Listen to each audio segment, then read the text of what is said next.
Hey, Cancer, welcome to your June 2024 astrology. My name is Alexander Creek. I'm an astrologer and an intuitive. Welcome back to my channel, or welcome to my channel. If this is your first time, special hello to those of you listening to the audio only version of the podcast. In this video, we'll be looking at the astrology for Cancer for the month of June 2024. If I didn't say that already, I think I did. So remember to like, subscribe, comment below, and click on notifications so that you don't miss a video. Also, it's going to be more accurate for you if you are watching for your rising sign. So if you have your birth time and can calculate your rising sign and ascendant, I would suggest that you do so. If otherwise, if you don't have an accurate birth time, I would watch for your sun if you're born at night, or your moon. I would watch for your sun if you're born during the day, and then your moon sign if you're born at night. So Cancer rising, Cancer, and let's talk about what's coming up for you. So there's a lot happening this month. I mean, it's going to be it is your birthday later this month if you are a Cancer. So happy birthday. And right now we're in really, really busy Gemini season. And Gemini season is especially busy this year because we have Jupiter, that planet of expansion and wisdom, blessings, opportunity, moving into the sign of Gemini. So there is going to be an extra emphasis on Gemini stuff right now. Jupiter actually moved into Gemini on May 25th and will be here until about June 10th, 2025. And for you, that means that Jupiter is moving into one of the most hidden parts of your chart, and that is your 12th house. The 12th house is about rest, retreat, isolation, mental and spiritual health. A really, really hidden place of your birth chart, more background energy, essentially. Things, or I would say things going on in the background. A little bit about Jupiter and Gemini, just kind of for everybody. You know, Jupiter expands what it touches. Jupiter is very intellectual, curious, social, busy energy. So, this is you're going to be wanting to maybe learn something new or study something new or like explore your options. Jupiter and Gemini energy is like, I want to do this thing, but also that thing, and talk to that person and take that class and travel to that place. It's very excited energy about multiple things. And because Gemini represents multiples, very excitable energy. One thing with Jupiter and Gemini that we're all going to need to focus on is to not spread our efforts too thin and not scatter our energy to the wind. This is going to be about really focusing your efforts and really kind of maybe picking a couple things out of the 7 or 8 things that you want to do to focus your energy on, because it will be making squares to Saturn. Saturn is the planet of limitation and containment and mastery and doing things that are hard but worth it. And Saturn is going to want to contain Jupiter's energy, essentially. So it's going to be, there's going to be this theme over this year of like, is this worth it? Are you sure that you want to take this class? Like, maybe explore and be spontaneous, but at the same time, focus your efforts with Saturn and Jupiter in this sort of square aspect to each other. And Saturn has been in your 9th house since about March 2023. And Saturn, wherever Saturn is in your chart can be about where we have to focus our efforts, where things can be, where again, the work is hard but worth it, where we feel this push from the universe, or there can be simply some delays or some lessons in this part of our chart. So for you, Saturn has been moving through your 9th house of higher education, of the higher mind, of travel and other cultures, of also spirituality in your beliefs. So it could be that you're getting clear about what your beliefs and philosophy are. It could be that you're working on some kind of certification or course or education since that time, where there's been like a really big focus since March 2023 on these areas. It could be that there's some sort of commitment or something or effort that is connected to travel or to other cultures or to people from other cultures as well. Or it could be that you're really spending a lot of time getting serious about your spirituality. The 9th house is the house of astrology, by the way. Astrology, spirituality, tarot, things like that. These are all kind of 9th house things. So it could be that you're just really focusing your efforts on learning more of those things. So Saturn in that part of your chart is going to be, aspecting Jupiter, which is in the most hidden part of your chart. So Jupiter going through Gemini for the next year or so, I think that you may be spending more time about like, opportunities for you in the hidden. It's sort of like the blessings that you're receiving in life is going to kind of operate behind the scenes. So there could be, again, an emphasis on spirituality, on improving your mental health, on maybe things coming to maybe like blessings in disguise or things coming to you in kind of a hidden way, or that the growth for you, the growth and expansion is more internal. I will say Jupiter, that 12th house can be really long journeys, sort of like internationally or on foreign lands. So it could be something connected to that. Channing Nicholas describes the 12th house as the sort of dark room, like the photo dark room where we kind of put photos together, where like the light's really low and kind of we can spend quiet time by ourselves. Jupiter in Gemini, even though it's this really kind of busy social energy, there is this sense that I get from Jupiter going through your 12th house, Cancer, that you're going to find benefit and reward with quiet moments alone, or in nature, or some kind of rest or retreat or spiritual health and mental health kind of theme. That is going to be where you find your rewards, essentially. So this brings us into our new moon this month. We have a new moon, so a new beginning, a new lunar cycle where we kind of plant seeds. Again, that's going to be focused on the 12th house. It's going to be in Gemini, right?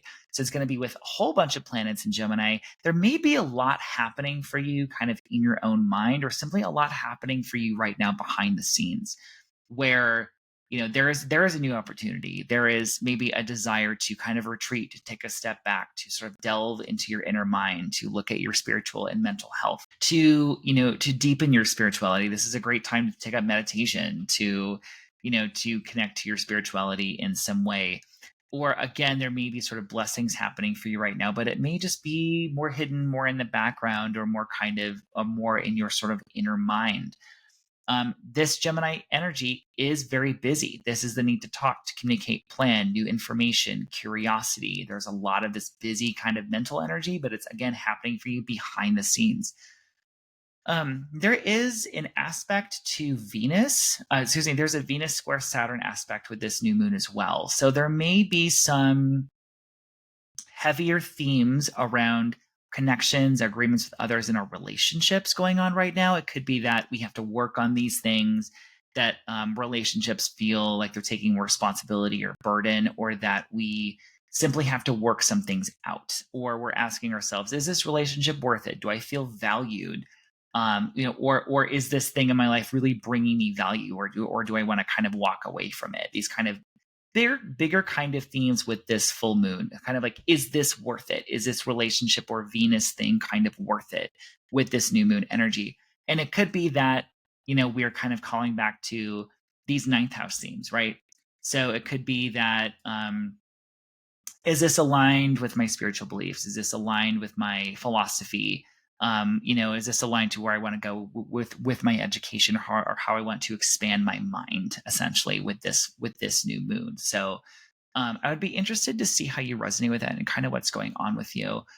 And also, again, with this new moon, it could be that we are kind of looking at many different directions, looking at going in many different kind of areas, but some focus is going to be required by Saturn, and to kind of contain your focus, pick a couple lanes, essentially. Next, we have Mars, the planet of action, our let's go energy, how we approach conflict, how we approach our to-do list. That is moving into slower, dependable, more conservative Taurus, from really kind of let's get going Aries, on June 9th through July 20th. And Mars will be moving into your 11th house. Mars can be what we are motivated by, kind of where we are kind of more wanting to sort of place our energy. Mars is going into your 11th house. So this could be that we are sort of more motivated to make things happen within our friends and group space. So this could be that there's just simply more energy and activity going on with you in regards to your friends, your colleagues, your social media online groups. There's just more action essentially happening there. Or it could be that you are simply like trying to network a little bit more, kind of make things happen.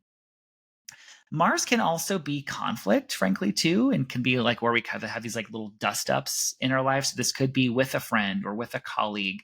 It could also be that you are sort of taking more action in connection with what your hopes and wishes and goals for the future are. So, like what you were trying to manifest, like really going after those kind of bigger kind of objectives. With Mars and Taurus, Mars does slow down a little bit in Taurus, and it's going to be more thoughtful in how it takes action.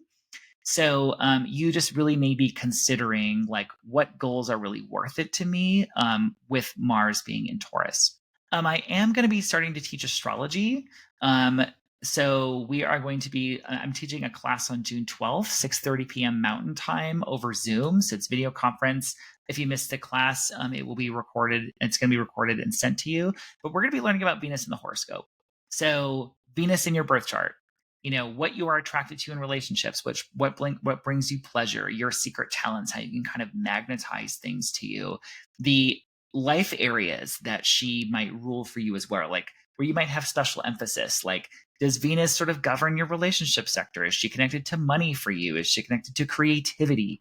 So you're going to be learning astrology with me in sort of bite-sized ways to understand your birth chart, understand your life, and also begin to read other people's birth charts. Again, bite-sized astrology that is deep, but in a way that it's fun and engaging and that you can sort of easily digest. We're also going to be looking at celebrity examples, their Venus placements, and I'll also be doing readings for attendees and kind of bringing everything together. So again, that's June 12th, 6:30 Mountain Time. If you want to register, the link is in the comments or in my show notes, or you can simply email me if you can't find either one of those. So, Cancer, we have Venus going into your sign. Speaking of Venus, Venus will be going into your sign, into Cancer, from June 17th through July 11th. Really a shift from this really kind of busy social Gemini energy that Venus has been in, and focusing more on a nurturing energy, focusing more on her emotional security and meaningful personal connection. Venus in Cancer is more nostalgic, it's more family oriented, it's more heart centered. And for you, this is going to be going through your first house of the self and your identity and your appearance. Really a wonderful time to treat yourself, to kind of indulge in life's little luxuries, and frankly, to if you're wanting to sort of change something about your appearance, change your hair, to just because Venus is about adorning, like making yourself feel beautiful and feel like, sort of like adorning your body as a temple. Like, so this is a really beautiful time to attract relationships to you, attract opportunities. This can be good for, frankly, dating life or kind of getting out there or just engaging in relationships. And because Venus going into your sign, it's about life's pleasures, life's luxuries, relationships, connections, and also making yourself feel really beautiful. So this might be a nice time to, if you've been wanting to sort of make a major change appearance wise, or even just take yourself shopping, frankly, and like get a pedicure. This is Venus going through your first house. So make yourself feel beautiful and valued with Venus going into Cancer. We have a full moon on June 22nd in Capricorn, and this one's interesting. I need to break this down for you because we have two full moons in Capricorn back to back. So this full moon this month and the next month we have a full moon in Capricorn. The full moon this month is at 1 degree. Full moon next month is 29 degrees. So there is this beginning ending quality, or this two-part story to this full moon. This is happening actually in your relationship sector. So there does feel like there is going to be some sort of bump in activity relating to your partnerships, your alliances, whether that is romantic, business, one-on-one friendships, and your general agreements that you have with others, and our contractual agreements are going to be where this sort of full moon story is playing out for you. So this first full moon, it might bring a completion, it might bring a culmination, or something more to your awareness connected to these partnerships. Because remember, this is happening the same time as Venus in Cancer. So, it might be sort of connected to, it's definitely it feels connected to relationships for you. With this full moon in Cancer, or with full moon in Capricorn, it might be like, where is this relationship going? I want to know, because Capricorn is a substantial earth sign. It's like connected to practical, essentially. Like, is this relationship going somewhere? Or is it, like if it's not really worth it to me kind of vibes. Um, and what also makes this full moon interesting is that Saturn, the ruling planet of Capricorn, will be stationing retrograde just a week later. So at this time during the full moon on the 22nd, it's really slowed down. It's basically not moving in the sky. It's getting ready to shift backwards. When a planet starts to slow down and go retrograde or direct, but in this case, retrograde, it does make us more aware of its energy, like pulls focus. We really kind of notice it, so you really may be paying more attention to your relationships around this Saturn retrograde. And you're going to be maybe reviewing or reassessing relationships and also the resources that you share with other people as well, because it rules your 8th house of other people's money. So you're going to be paying more attention to that. Maybe there's like a review or reassessment period, or just more of an area of focus for you. And then also because it is, I forgot where Saturn is in your chart right now. And then also I would pay attention to maybe that you're reviewing or reassessing something connected to your 9th house topics, like I mentioned, education, beliefs, travel, those kind of activities you may be paying more attention to with this full moon. So again, it's a 2-parter full moon. This might bring up something new. There's some sort of part 1 to the story around relationships coming for you. And then part 2 is next month. So pay attention to that. It's looking kind of interesting relationship wise. So thanks again for watching. If you liked the video, make sure you comment below. Let me know what's going on. Maybe comment with your rising sign, your sun, your moon, or share it with people who might find it interesting. And I'll be back with another video next week. Until then, happy June, and welcome to Gemini and then Cancer season later in the month. Thanks, guys.